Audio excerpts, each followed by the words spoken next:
Hey there, my name is Robin, and in this video, I am going to tackle the question of how to release the hips, both in the front line and the side of the hips. So here is a small movement routine that you can do at home, you can teach in your classes to start to address those tight hip flexors from sitting all day, running, biking, walking. Let's get into it. So things you may want to have on you, but though not necessary, are some sort of a block, 2 different blocks. You could also use books or anything of that sort of height at home, and perhaps a blanket. This is optional. So you can grab those items, and we'll start in a child's pose to prepare. So you can bring the knees as wide as feels good to you. We'll lower on down, taking a few breaths here to set.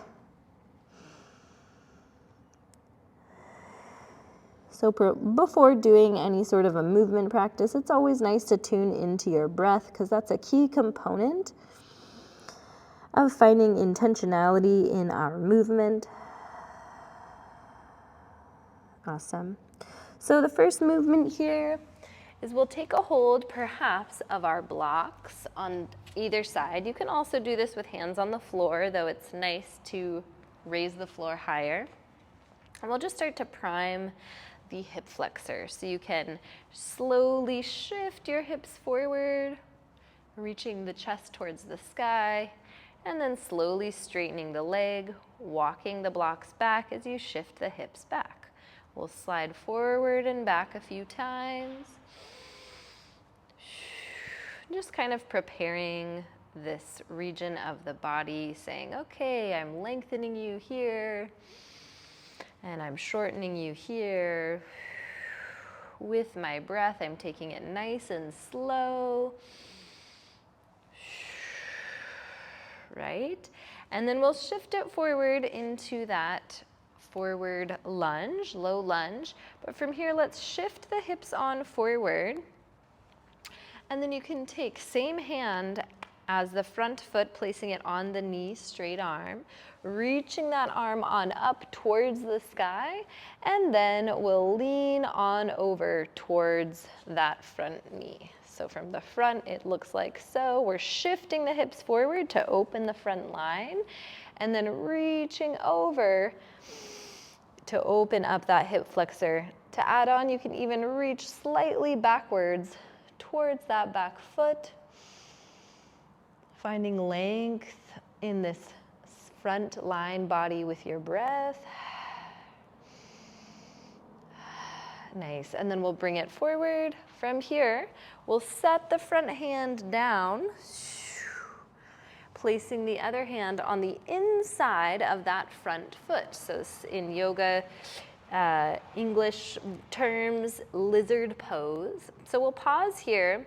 Let's take that knee and really glue it into the front arm. You can engage the back glute, squeezing that knee into the arm just slightly, finding length here. Great, and then we'll slowly, nice and slow, as to not confuse the muscle, we'll slide that foot on back, pushing back into our child's pose. And we'll do the same thing on the other side. Nice, so we'll reach the other leg forward into that low lunge. And again, we're shifting the hips forward, opening the front of the chest. Exhaling as we slide that front foot on back. And we'll just be sliding forward and back.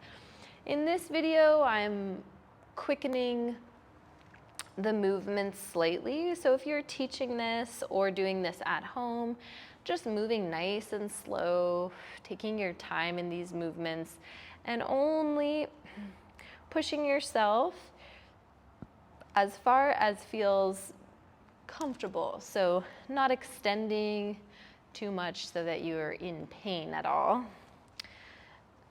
We'll reach on up towards the sky, placing our hand on our knee, shifting our hips forward, and then reaching up and over, same side as the front leg. You can pause here or even reach slightly backwards towards that back foot. Breathing into the front line on this side.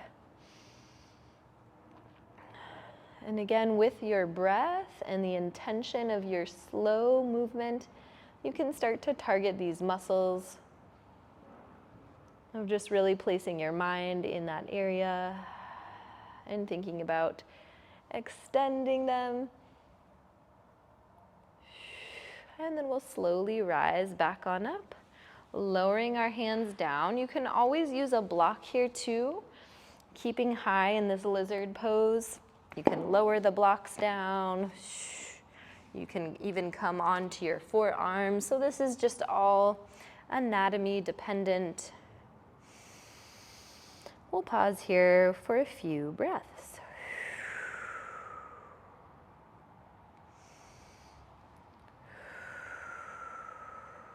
Great. From here, let's push, slowly lifting the hips, sliding that front leg on back. You can find yourself in a child's pose once again.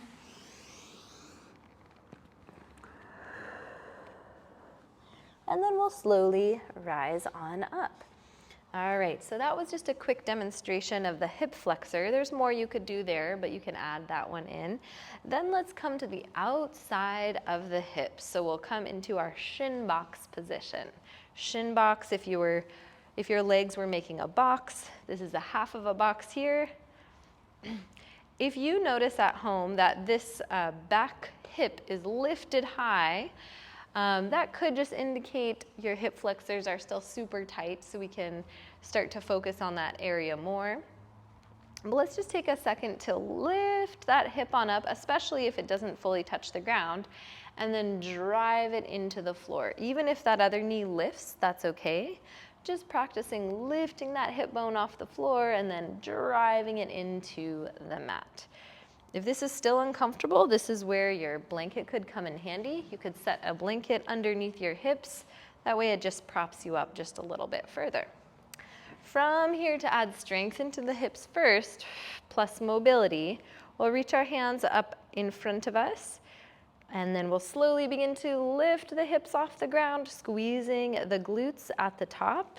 Notice I'm opening this front line and also working on my external rotation with that front leg. Then we'll slowly set it on down, and we'll do a few more. You might notice that at first it feels a little bit wonky or off balance as you're lifting. So you can just focus in time of starting to lift them in equal amounts. Let's do that one more time, lifting tall, setting them down, then we can lift those arms up and overhead. And we'll fold forward over that front shin. So it's almost like a variation of a pigeon pose. Let's inhale. You can do this a couple times too, where you lift as you inhale and then fall as you exhale.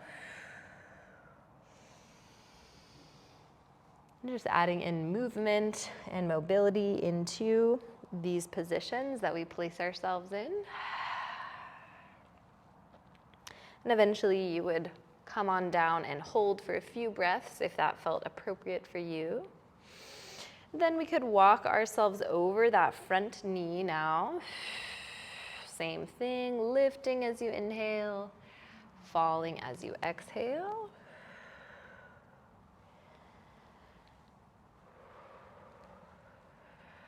Nice. And then let's walk ourselves back on forward, taking the same hand as the front knee, reaching it behind that hip bone. We'll lift the hips towards the front of the room, reaching up and overhead. Again, notice you're lengthening the front line, the hip flexor, and the external rotation of the hip. And then we'll set it on down. We'll do that a couple more times.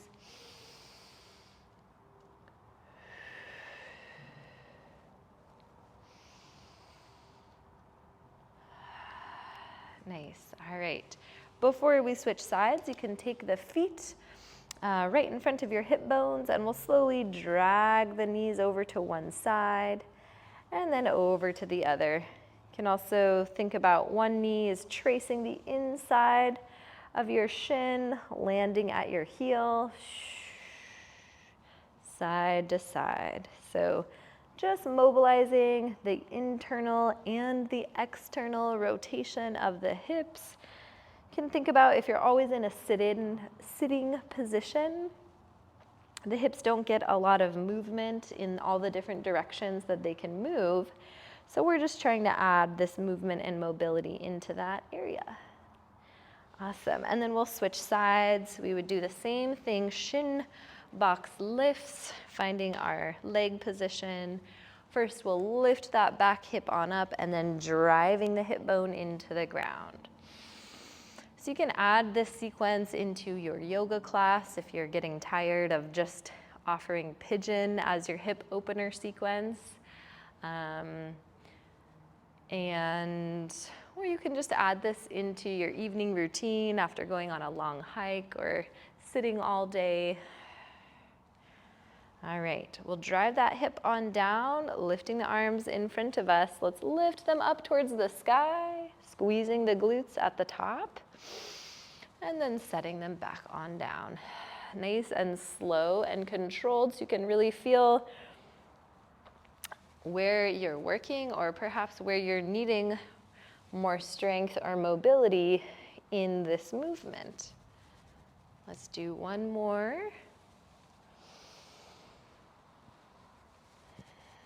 Awesome. And then we'll reach on up, folding forward over that front shin. You can take a few moments to lift as you inhale and then pull yourself forward and down as you exhale.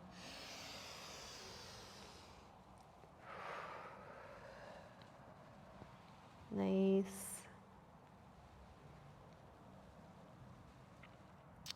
And then from here, you could either hold and breathe, and then you can walk yourself over that front knee.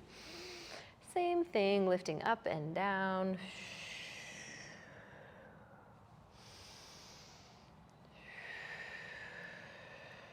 Nice. Awesome. And then let's walk ourselves back to center. Coming on up, taking our hand behind us. So same front shin, we'll reach back behind that hip bone, lifting the hips on up, reaching up and overhead, and then setting it down. We can do that a few more times. Opening that front line, hip flexor, and also the open rotation of the hip.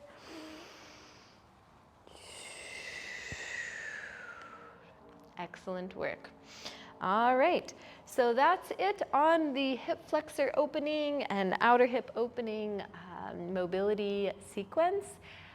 There's plenty more movements you can do. I'll post some later on, but give me a comment down below if that was helpful or what other places in the body you're looking for ways to open, mobilize, and move. All right, if you are interested in a full series of online videos, a program course that goes from start to finish that you can follow weekly, I have my course now launched, Empowered Wellness. We're working with steel mace, strength training, yoga and mobility exercises to work our way out of pain and into greater joy, vitality, and alignment in our bodies. And this is completely at home, self-guided course. And if you stick with it, I promise you'll start to feel better in your body, mind, and spirit. So the link for that is down below in the comments. Feel free to check it out. All right, see you in the next one.